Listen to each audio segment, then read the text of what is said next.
Welcome, SWU Nation, to The Compass, a show where we discuss today's world from a Christian perspective. I'm Caleb Oakes. And I'm Julia Reed. Today we will be talking about things being taught in public schools that are concerning some parents. Let's get started. Since 2019, there has been a shift in curriculum amongst educators to pushing and promoting woke ideals. This is a challenge to teachers required to teach material that goes against their core beliefs. According to News Nation, teachers are changing their lessons, limiting or excluding discussions of race and gender amid nationwide backlash against the so-called woke curriculum. These findings come from a report published by RAND Corporation that revealed a nationally representative sample of 8,000 teachers. One quarter said they revised their instructional materials or teaching practices to limit or exclude discussions of race, gender. For a deeper look into this issue, Caleb talked with a range of educators. Let's see what he learned. I'm Caleb Oakes reporting here from the Newby Education Building. Over the years, classrooms have progressively allowed leftist ideologies to seep into their lesson plans. One such concept involves teachers allowing their students more space to figure out their own genders for themselves. Watching how I use pronouns, I guess, is a big one too, and then making sure you have to be careful saying yes ma'am, yes sir, depending on that kind of things, as well as dealing with the parents as well, because you have to take into aspect that you are talking with them about their student, and you cannot say he or she did this or that. You have to use their name or whatever pronoun they prefer. Aside from the education system acknowledging these practices in the classroom, there are other controversial theories being taught, such as critical race theory and EID, among others. You will see this in textbooks. You will also see it in library books that students will check out. I think it depends on the region of the country. In South Carolina, there are actually laws prohibiting the use of some textbooks that adopt these theories. You know, in the School of Education, we talk about a Christian ethic of care.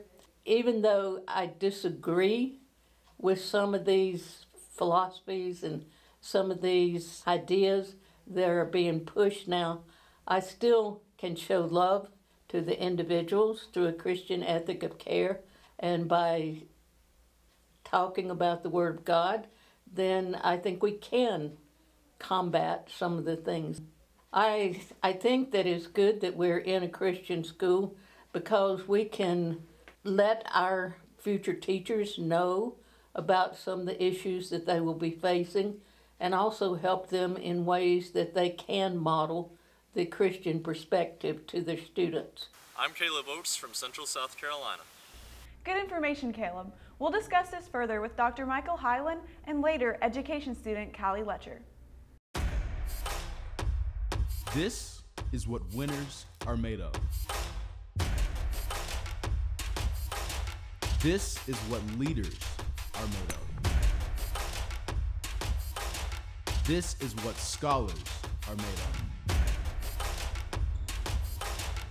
This is what believers are made of. This is what warriors are made of. Welcome back. I'm now joined by Dr. Michael Hyland, who is the Department of Education Coordinator and Associate Professor of Education. How are you today, Dr. Hyland? Doing well, thank you for having me. Did you ever teach in public schools? Yeah, I did for, well, I was 12 years as a math teacher in secondary schools in St. Louis, and then I was 16 years as a high school principal. Okay. How did your faith play a role? You know, it was only in that I lived my actions. You know, there was nothing you teach in a public school per se, but, you know, as a math teacher, it's nice and easy. It's just 2 + 2 or those things, but my faith played a role in how I responded to my students. I remember the only evaluation, I've been in education for 35 years, and the only one I remember, my principal wrote of me in my first year of teaching, lots of people can love the unlovely while they're acting lovely. What sets Dr. Hyland apart, well, it was Mr. Hyland at the time, is that he loves the unlovely while they're acting unlovely. And I believe that was a reflection of my faith. Yeah. So how do you believe that faith plays a role in the public school system, if at all? Well, I think it plays a role in the person, you know, in that if I'm a teacher and I'm working with students, or if I'm a principal, even when I was working with students, and many I still keep in touch with, I'm showing them the love the way I can, the love of Christ through how I care for them, accept them, teach them, provide for them in any way I can. So I often met my students outside the classroom doing things to visit them in their sports or whatever and see them in situations. That's awesome. What are your thoughts on public schools teaching LGBTQ plus ideas that there are more than two genders, or the teaching of critical race theory? Well, those are tricky. Well, there are three separate elements there. Really. Yeah. So that's a tricky construct. Let's start with the first, with all the initials, and I'm not going to try to say them all, because I think we have to be cautious about this. And first of all, when we say teaching of it, there's a difference of teaching it and how we respond to those who are students. Because when I taught, I had students who were, and even back then they had transgender students and under different laws, but and LGBTQ. I accepted them and loved them and shared my faith with them as I could. So that component's there. The teaching of these things is a little trickier in that, one, I don't think it's as expansive as people think in the public schools, but I do think there are situations where teachers are finding themselves at odds with curriculum. Right. And that's where it becomes challenging. For me, the real issue is you got to separate out the initials. One is sexual orientation, one is gender. And I think the problem I'm having with the gender component is this is LBG. I don't get to redo, do I? LBG is an orientation, a sinful nature. Okay. TQ now, T, transgender. And when we get into I's and A's, now we're starting to play God. We're trying to say we can be what man and women are. And I think both are, problematic somewhat in our teachings because of how it disagrees with our faith. But in how we respond to the students that are of that persuasions, for lack of a better word, I think that's the same. I treat them like anyone else. All have sinned and fall short of the glory of God. They look at me and have to recognize all my sinful natures, no lack of those, I'm sure. But, it's the understanding of that, the need to love these students and accept them and not be hateful towards them, lead them into the kingdom that way. In terms of CRT, that's a little bit trickier too, because when I think of the historical roots of it, I'm old, okay? So it comes out of CT, critical theory in the 70s. I was a student then, so I'm not teaching. But, we have to look at the historical development of why we've gotten to this point, and how are we recognizing the differences in people. So I do not necessarily agree with all the constructs of the current CRT as it's taught and presented, but I understand the historical development out of it because it comes from, well, you can go all the way back to Plessy versus Ferguson in the Supreme Court ruling in the 1800s, but it comes out of the 1950s with Brown versus Board of Education, and the need to break down barriers that man had created. So if we look at it in terms of how can we be one as a body, then we have to recognize it that way. But in terms of the critical race constructs that are being taught today, there are some challenges there for people of faith. Yeah. So I know you touched on this somewhat, but how would you approach situations like this in a public school setting? I had an advantage in that as a math teacher, that was it. They never came up, per se. It could come up in discussions, and I didn't mind having discussions with my students. I remember when I started the Fellowship of Christian Athletes at my school, it was a predominantly Jewish, one of the schools I had a high Jewish population, and it got a lot of fight back, but we had conversations about it in class, and people enjoyed it. Flash forward to when I was a principal in the inner city of St. Louis, and I had a transgender student, and working with her, she wanted to go to the boys' bathroom, wanted to do that, and the answer was no. Of course, I was pre-laws they are now. Back then I could say no. But I still worked with her, and I could call her, and she accepted it because of the way I treated her. And I think we have to look at how we treat people. If we treat people hatefully, they're going to respond hatefully. But if we, light will always shine in the darkness, And so I think in terms of what we're doing, those conversations, I don't mind having them with people now. So if as a teacher, I'm willing to present those conversations, but also they're going to hear my perspective on it. I get fired. I don't mind getting fired for sharing who I am. Yeah. So how would you prepare your education students to handle situations like this when they are in the classroom? One of my favorite classes I taught in undergraduate, not here, I teach a graduate here, but was diversity and differentiation and understand the differences in people. And one of the first activities they had to do, they were broken into teams and everyone was given a puzzle and they had to put together the puzzle. And that's a class. You know, people are like, wow, that's an interesting class. What's this got to do with education? So they would finish the puzzle, they would have a time limit, and we would try to have them finish it, some didn't, and we would discuss what that's like being a teacher.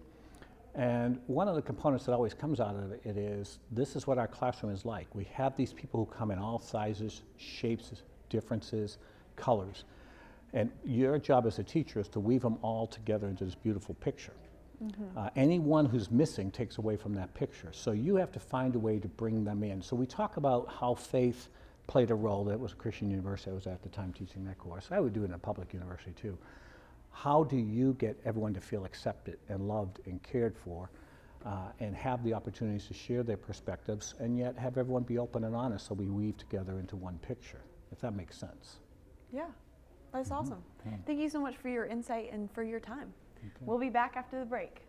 What if there's a place for you where your dreams and future collide with God's vision and direction, where thinking and doing go hand in hand with innovation, where servant leaders of the next generation are grown, and where your story can be written and change the course of history, where generosity is contagious and if you catch it, you just might change the world. This is it. Step into community, step into faith, step into life, step into Southern Wesleyan University. Welcome back. I am now joined by Callie Letcher, who is a physical education major here at SWU. How are you doing today, Callie? I'm doing good. That's good. How does your faith play a role in how you will teach in public schools? I think what the biggest thing for me is to make sure that my students are feeling loved and cared for from my experience in the public schools. That's just the biggest thing, and supporting them too, because I know like PE, it's like the thing where you want to encourage them to be more active in the future just for like living a healthier lifestyle. Okay. How do you believe faith plays a role in today's public school system, if at all? Honestly, through the teachers and just the staff that love and support the students all the time. That's just the biggest way to, you know, show faith, because you really, in public schools, you can't like teach about like religion or the Bible like all the way, but you can just love and care for them and support them. That's just the best thing you can do for them.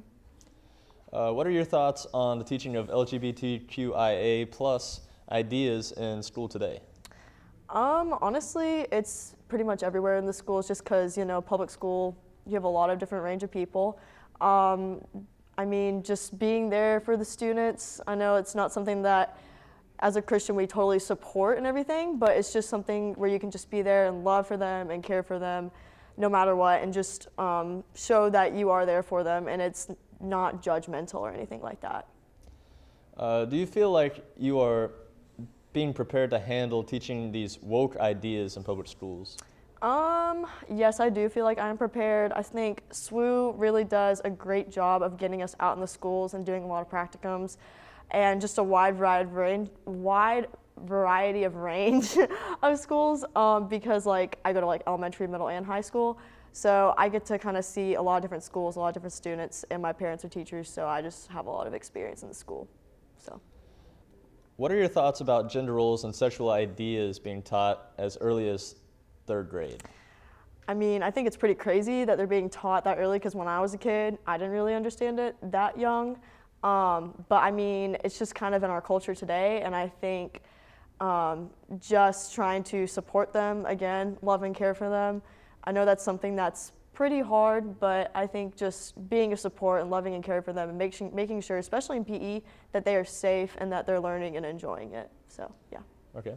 How does your faith play a role in your thoughts about everything, all of this? I mean, I would just say that, like, I just want to promote, like I said earlier, living a healthy lifestyle. So in that way, because some kids are like, don't have any experience at all. So just making it enjoyable and fun for them. Again, like loving and caring for them, supporting them in anything they need throughout school. So, yeah. Well, thank you for your time, Callie. We'll be right back with more after the break. Hi, I'm Madeline Barrett. I am a Southern Wesleyan graduate, class of 2021. I majored in media communication in a concentration of public relation. I am currently at the reserves at Lake Keowee here at the sales office. I work with Coldwell Banker Kane. This original position was part-time, and then my supervisor saw my resume and saw all of the things that I've done at Southern Wesleyan, including hosting a number of talk shows, creating an Instagram account for our communications department, and she thought, wow, you just have blown me away with all of these amazing things you've been a part of, and I want to offer you a full-time position here. Southern Wesleyan invested in me, and I got a return on my investment.